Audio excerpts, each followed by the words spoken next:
I'm glad you're out of the way. After returning from a client visit, the CEO told me to consider early retirement. As a self-professed workaholic, I plan to work until the official retirement age. So the sudden layoff announcement left me quite shaken. Although I refused, the CEO persuaded me with his tears, and I finally accepted the early retirement. I handed over my responsibilities to my colleague, Kevin, but he turned out to be a despicable man who secretly looked down on me. By the time I realized his true nature, it was too late, and the day of my retirement had arrived. As everyone came to see me off, Kevin whispered to me, "Good, take care of the rest."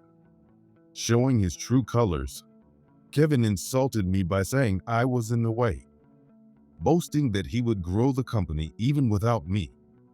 I told him one last thing. My name is Mark Harper, 56 years old. I work for a company that deals in construction machinery sales and rentals.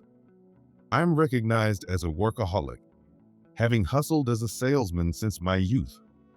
Currently, as the sales manager, I'm entrusted with training the younger staff, but I've been thinking more about life after retirement. Having devoted so much time to work, I secretly look forward to immersing myself in finding new hobbies in retirement.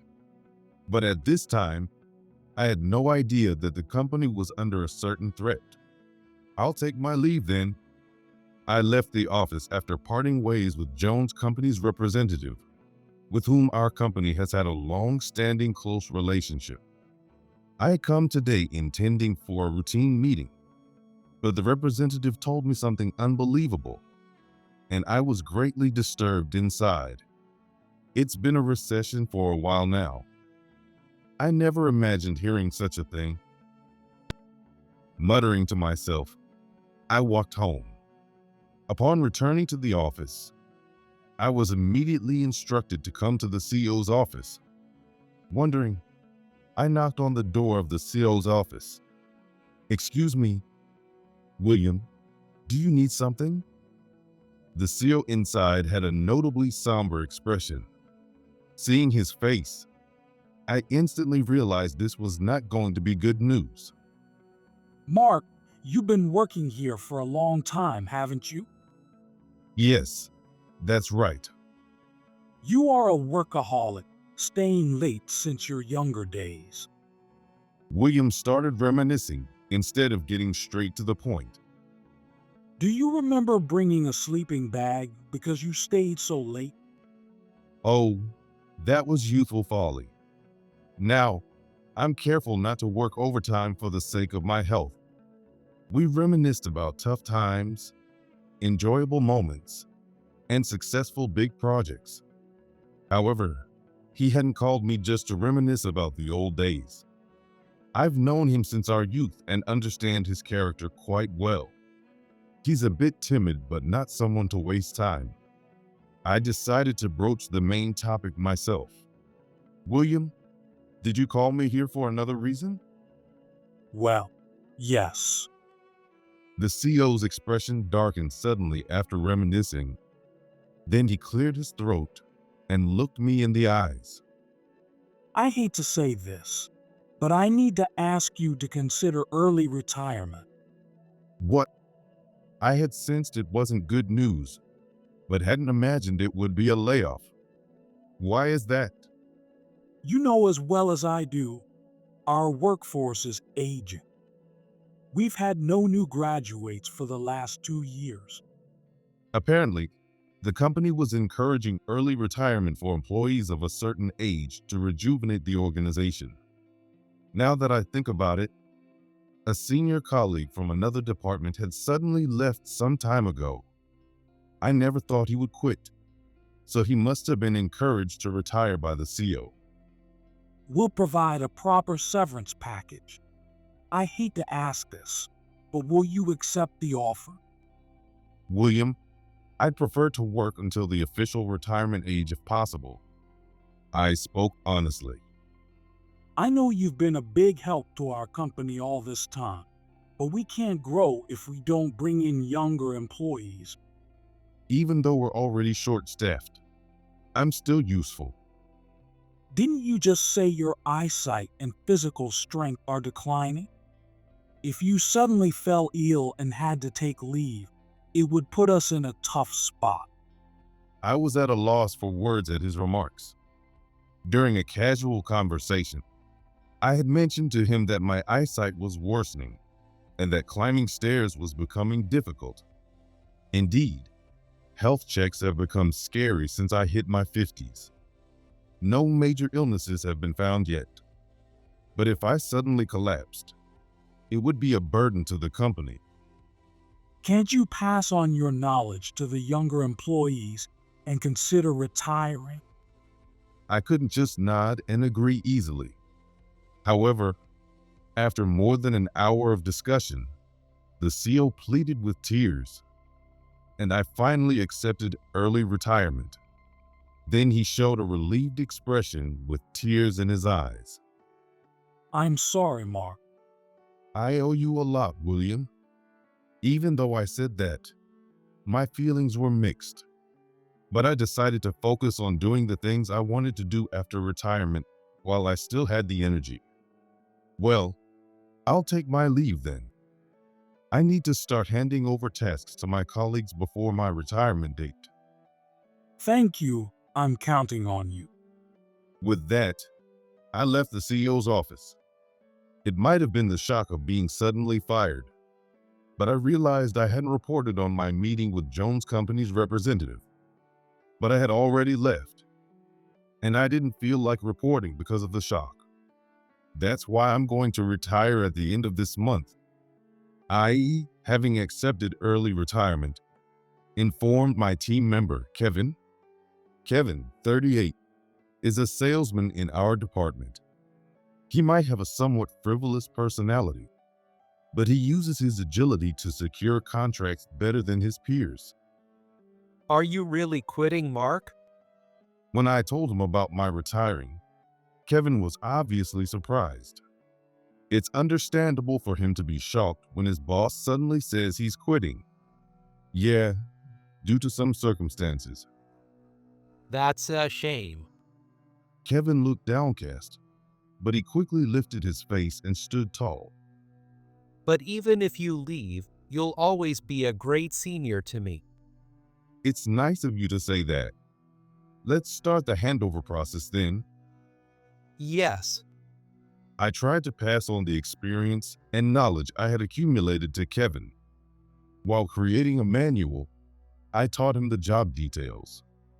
So at this company, after confirming by phone, Well, Mark, while we were doing the handover on the computer, Kevin furrowed his brow and spoke up. Yes. What is it? you're a bit close. I hadn't realized until Kevin pointed it out. Trying to see the computer screen, I had leaned forward, and my body was pressing against Kevin, who was sitting. The moment I realized, I hurriedly backed away. Whoa, sorry. My eyesight has gotten worse recently, and I'm having trouble seeing the text. Presbyopia, huh? I guess you're at that age, Mark. Kevin said it casually, but words like presbyopia and age stung a bit. You don't have to put it that plainly. It kind of hurts, you know? Kevin apologized in a light tone, trying to hide his discomfort. Oh, I'm sorry. It took several days to complete the handover process. Sometimes Kevin and I clashed in opinions, almost ruining the manual creation. But my retirement day was drawing near. Kevin often unintentionally steps on people's toes, but is straightforward with his words. I believed he would manage the work even after I was gone. But one day, I stopped by the break room to get some coffee. However, what I heard from the break room was a conversation between a female employee and Kevin. Man, I was really shocked to hear that Mark is quitting. Realizing they were talking about me, I unintentionally hid and eavesdropped. So, I'm doing the handover of his work during my job, but it's really creepy how close he gets. I almost blurted out, "What?" I had no idea he thought that way when we were working. The guy's an old man, can barely read the print. It's good he's quitting early. I was stunned by his words. Kevin was bad-mouthing me. He's always acting all high and mighty, so it's refreshing that he's leaving. Thanks to that, I'm the next sales manager. I came to drink coffee, but after hearing Kevin's conversation, I quickly left the spot. Even back at my desk, his words lingered in my mind. As I sat brooding alone, Kevin came back. Huh? Mark, what's wrong? Are you feeling unwell? Kevin looked concerned as he tried to peer at me, but I hastily shook my head. No, I was just nodding off a bit. Is that so? Well, I'm relieved it's not your health issue. Kevin seemed friendly, but he had just spoken ill of me. His act was so natural that I realized he must have been looking down on me behind my back all along. I wish I hadn't found that out. Despite the awkward atmosphere, I managed to finish my remaining work. I completed the handover to Kevin, and finally, my retirement day arrived. I'm sad, Mark. I wished you could have stayed at this company longer. Kevin said with tears at the corner of his eyes. However, knowing his true feelings, I saw right through his fake tears. Mark, you've been a great help since I joined the company. I'll keep rooting for you. Wiping his fake tears, Kevin showed a bright smile. Then the employees gave me a bouquet, and I prepared to leave the company. Immediately, Kevin and the others followed me. We'll see you out to the front of the company. If I hadn't heard the conversation in the break room, I would have believed he was a thoughtful and good man. But I couldn't see him in the same light anymore. Despite my mixed feelings, since it was my retirement day after all, I decided to walk out with Kevin and the others. Wow, I was surprised when I heard you were retiring, but it really is sad. As we walked, he initiated the conversation. Just thinking about you not being here makes me wonder if I can really handle it. He sounded genuinely sad, but I couldn't quite respond properly. "You'll be fine." No, I'm not the man Mark is. I'm anxious about whether I can handle it. Then we reached the front entrance, where the employees lined up to see me off. Kevin stepped forward as their representative. His eyes were very moist. This being the last time, I really have nothing but thanks for Mark. Kevin tried to express his gratitude, but choked up. However, I had long realized it was a lie. Intending a small revenge, I whispered in his ear, "Kevin, you don't have to act. You're relieved I'm leaving, aren't you?" I said softly, and Kevin showed his surprised look, but quickly grinned. So, you noticed, right? "It's only recently that I found out you didn't think highly of me, perhaps thinking there was no longer any need to pretend." Kevin looked at me with a smirk. "Have you been looking down on me behind my back all this time?" Don't say it like I've been looking down on you. Everyone has someone they dislike, right? In a roundabout way, he called me someone he dislikes. Feeling betrayed by someone I considered a valuable team member, anger welled up within me. "I thought you were just a light-hearted guy, but I actually valued you." That was your misjudgment, Mark. You really aren't great at reading people, are you? Because we were whispering, the employees behind us were looking at us with puzzled expressions.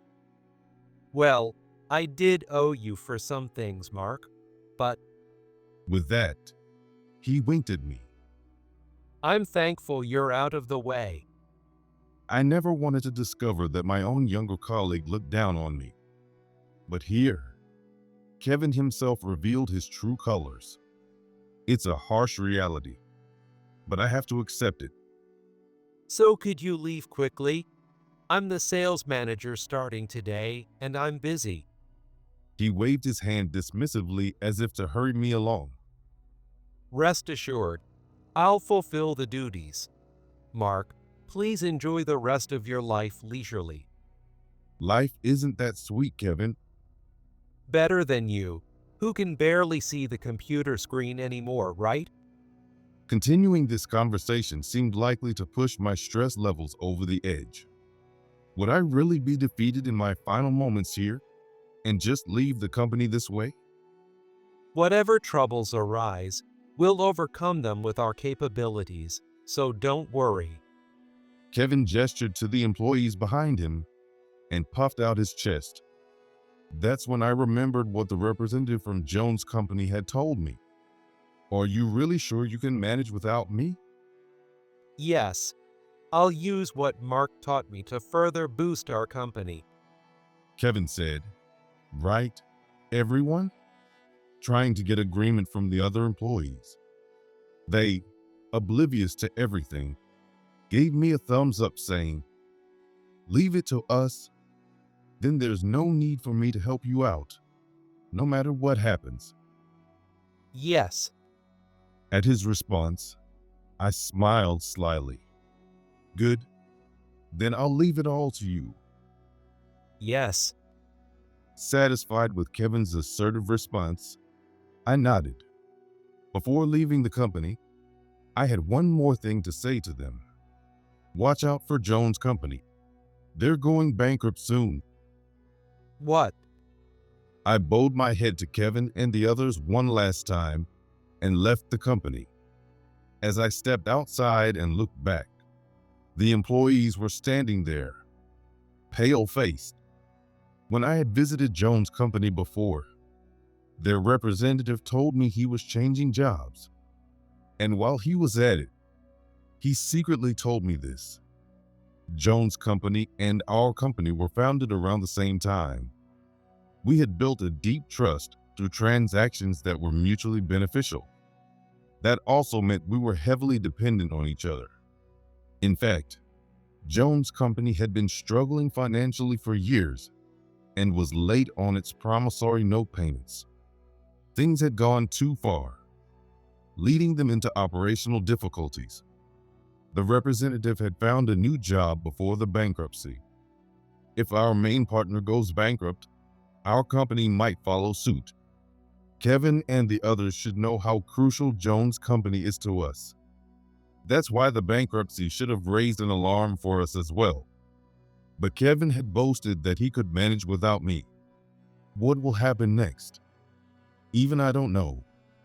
That evening, as I was at home, Kevin called me. "What's the matter, Kevin? Missing me already?" I said leisurely. And on the other end of the line, he sounded panicked. Never mind that. Why didn't you tell us? Tell you what, That Jones company is going bankrupt. Right after you left, we got a call from them. it seems the deal was completely cut off. Why didn't you tell us earlier? I thought the boss knew about it. Besides, I was too busy with your handover work to deal with anything else. Kevin clicked his tongue and then sighed heavily. Our boss is really shaken up. Well, you just have to find a new business partner. Should be a piece of cake for a salesman like you, right? When I said that to provoke him, Kevin sounded annoyed. Huh? Is this some kind of harassment? Because it's really annoying. I wonder why. When someone I dislike is in a bad mood, it feels rather refreshing. I self-deprecatingly thought that I might have a rather nice personality. Harassment? That's not my intention at all. Whatever happens, you can handle it, Kevin. Damn. Just because you quit doesn't mean you get to act all high and mighty. He was cursing on the other end of the phone. While he was talking to me, he was probably busy looking for a new business partner. Is the purpose of this call just to complain to me? If you have time for this, go find it on your own. Wait a minute. With that, I ended the call. I've quit. So whatever happens to the company isn't my concern anymore. Whether they find a new partner and survive, or go down together, it no longer involves me. I have my own things to do, and won't be dealing with them anymore. That's what I thought. But a month later, Kevin contacted me again. It was on my home phone, so I accidentally picked it up. Yes, this is Mark. Mark, That voice. Is that you, Kevin? I'm not free right now. What do you want? As soon as I realized it was Kevin on the line, I almost hung up. However, his next words made me pause. Mark, can you come back to the company? What? Things are tough at the company right now. After I retired, especially the sales department has been working frantically every day. Kevin and the others need to find new clients and sell or rent out construction equipment. But it seems they are not doing well. That's right. The company always had a habit of buying too much construction equipment. It always ended up with too much stock, making it hard to sell. That's exactly it. The other guys are unreliable, and our CEO is no help. Kevin blaming others made me annoyed. Hey, what about you? What are you doing about it? Me? I'm working harder than anyone. If I'm assertive, they'll listen to me. Saying that, Kevin was back to his usual bragging. Then why are you calling me?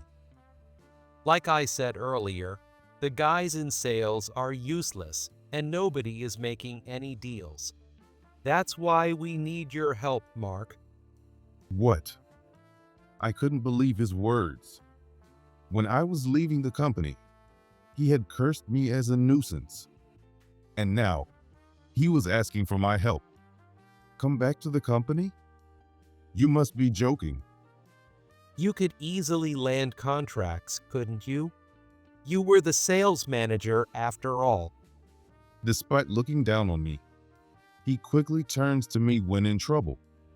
I had no intention of helping Kevin. I've already quit. It's up to you guys to combine your efforts and do your best. So long. What? Really? Kevin was still ranting, but I ignored him and hung up the phone. Kevin, who had relied on me, was sunk. He continued to work in sales, but it was hard to find good trading partners. With Jones' company gone bankrupt, his company was not making profits and was on the brink of a financial crisis. Although Kevin was shaken by the situation, it was the CEO who showed the most panic. In addition to the sales slump, there was also a shortage of staff. The CEO had been trying to revitalize the organization by soliciting early retirements from older employees. At that time, the bankruptcy of a major client turned the staff reduction strategy into a curse, resulting in the loss of experienced veteran employees. This led to an even more critical situation for the company. Kevin tried to outperform other employees in this situation, desperately continuing sales efforts. However, in his eagerness, he resorted to aggressive solicitation and attempting to steal clients by criticizing other companies. As a result, he earned disapproval from peers and was ostracized by the industry as a whole. A few months later, the company's debts exceeded $150 million. Originally, the company had grown significantly and was respected in the industry. But now, they lived in fear of defaulting on their payments. If a second bounce check occurred, bankruptcy was inevitable. One day, after I had submitted a business registration form to the tax office, I bumped into Kevin on the street. "Oh, Kevin." Mark. He was apparently on an outside call, carrying paper bags full of documents and catalogs in both hands. "You've lost a lot of weight. Those dark circles under your eyes are terrible." I unintentionally muttered that, seeing him in person. Salesman Kevin always cared about his appearance and was always neatly dressed. However, the man in front of me looked worn out, the very picture of a corporate drone. My boss has ordered me to work overtime until I meet the quota. Apparently, the company was still not showing any signs of improvement. Despite being taken aback by Kevin's changed demeanor, I felt no sympathy. Well, isn't this situation kind of self-inflicted? It's karma for looking down on me. You could be a little kinder, you know. I'm doing my best here. Kevin glared at me resentfully. This whole mess we're in, it's all your fault. Don't say such awful things. Weren't you happy when you heard I was leaving? Our glaring match continued. Realizing this was going nowhere, I decided to end the conversation and leave. "Sorry to bother you when you're busy. Good luck with your sales." I tried to leave without making eye contact with Kevin, but suddenly, he grabbed my arm from behind. "Hey, let me go." Just come with me, please. Kevin's grip on my arm tightened. Despite repeatedly telling him to let go, he wouldn't listen and forcefully dragged me along. "Hey, Kevin, where are you taking me?" His forceful pulling really got on my nerves. "Seriously, you haven't changed one bit with your forceful attitude." I threw some sarcasm at him as he silently tried to take me somewhere, but he hardly reacted. The place Kevin brought me to was the office. "What? You bring me to the office? And what do you want?" Kevin ignored my words and called out to the sales department employees. I've brought Mark back. The employees, like Kevin, had severe dark circles under their eyes, clearly showing their lack of sleep. The atmosphere in the office was more dismal than when I was there. Everyone's desks were buried under piles of documents, and the potted plants in the corner were covered in dust. They were so caught up in their own work that they couldn't attend to anything else. As soon as the employees saw my face, their expressions brightened up. It was as if they'd seen a savior.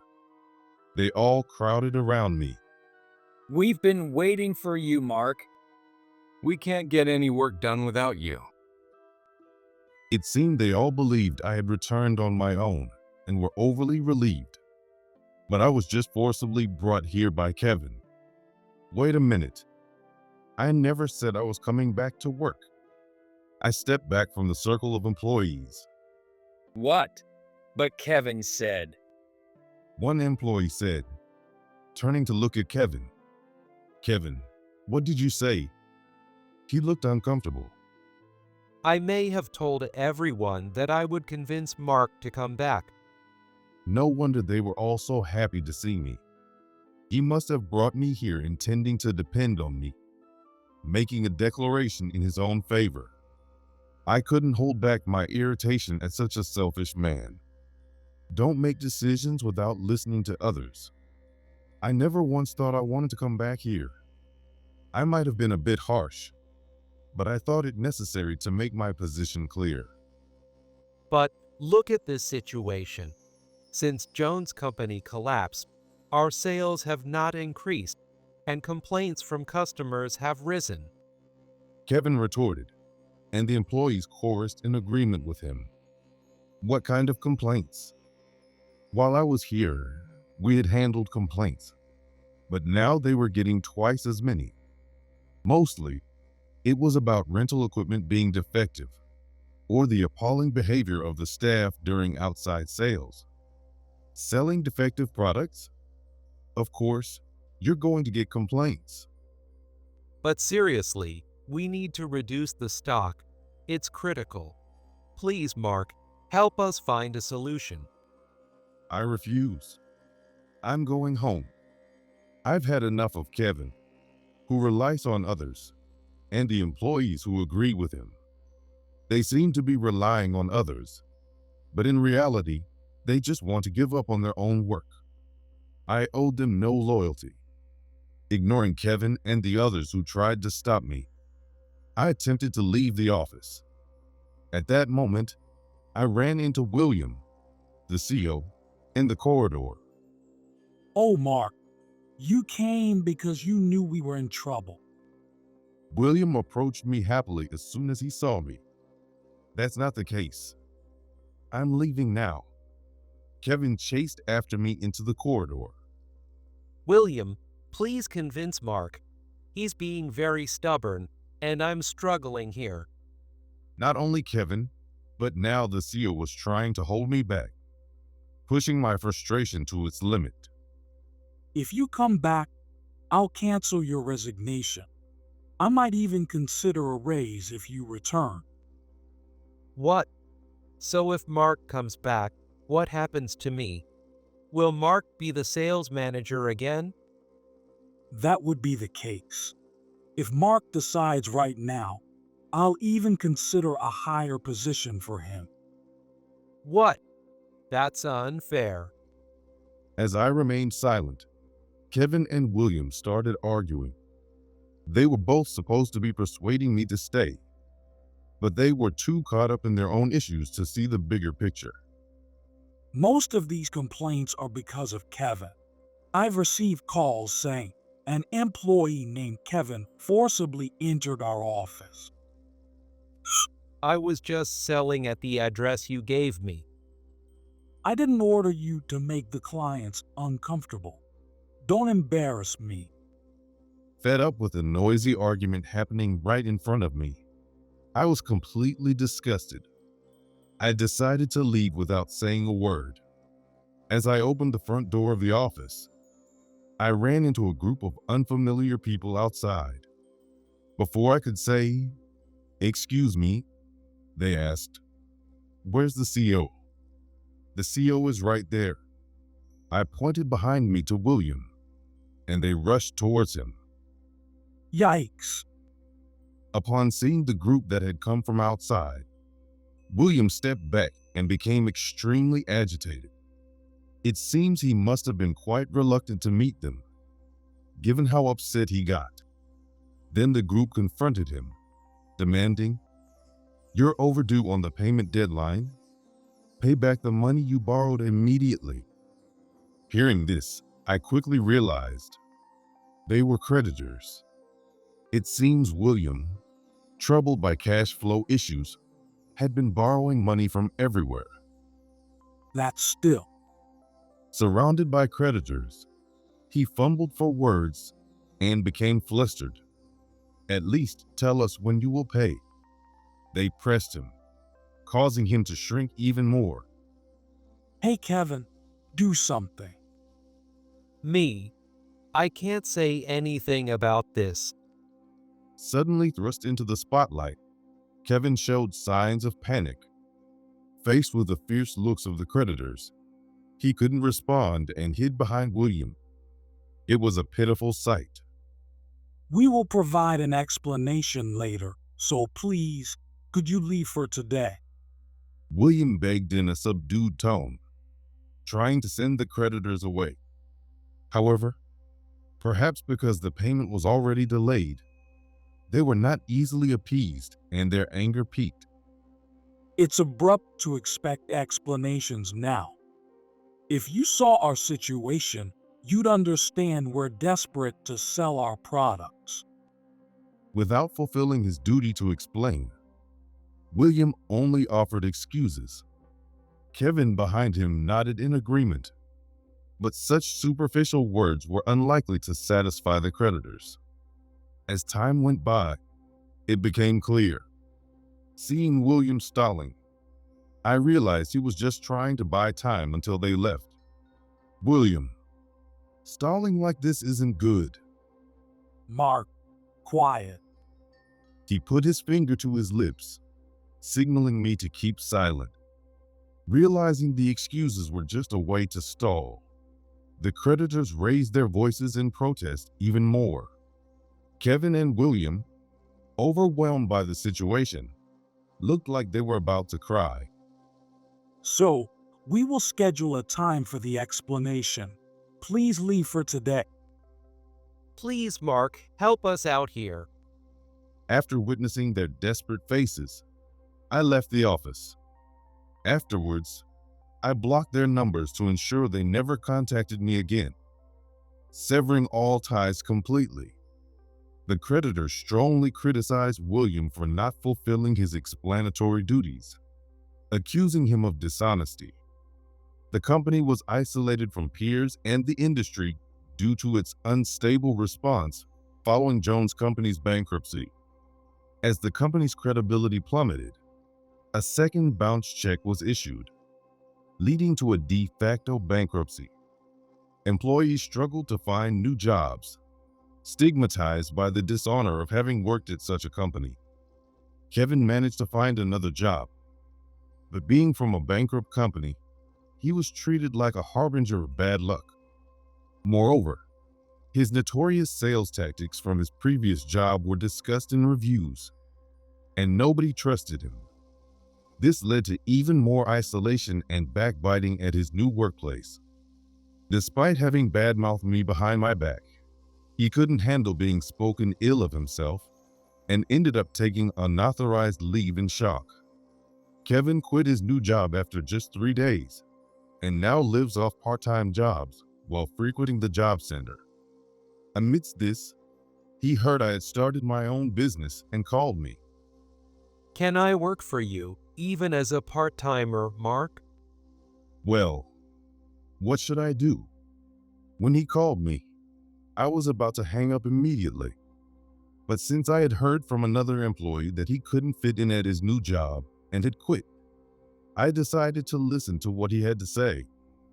His voice on the phone lacked its usual briskness, and he sounded desperate. I'll do anything you ask.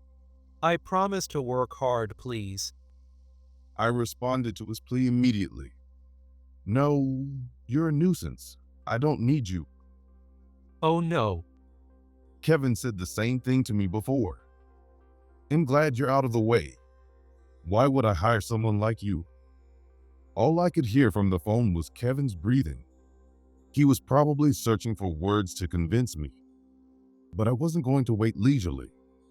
Hopefully, you find another job soon. Goodbye. Wait, Mark. I'm sorry. Because.